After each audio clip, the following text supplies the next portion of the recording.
একজন মানুষ শুধু এক ফোঁটা পানি দান করেছিল, আর আল্লাহ তাকে জান্নাত দিলেন। একদিন প্রচণ্ড গরমে এক ব্যক্তি মরুভূমিতে হাঁটছিল। তার খুব পিপাসা পেয়েছিল। অনেক কষ্ট করে সে একটি কূপ, পানি তোলার জায়গা খুঁজে পেল।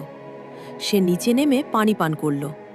যখন উপরে উঠল তখন দেখল একটি কুকুর জিভ বের করে তৃষ্ণায় কষ্ট পাচ্ছে। লোকটি ভাবল, আমি যেমন তৃষ্ণায় কষ্ট পেয়েছিলাম, এই প্রাণীটাও ঠিক তেমনই কষ্ট পাচ্ছে। তখন সে আবার কূপে নেমে নিজের জুতা দিয়ে পানি তুলে এনে কুকুরটিকে পান করালো।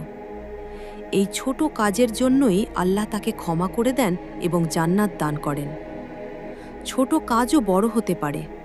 প্রাণীদের প্রতি দয়া করা ইসলামে অনেক বড় গুণ। আল্লাহ আমাদের নিয়ত, মনের ইচ্ছা দেখেন। ভালো লাগলে সাবস্ক্রাইব করেন।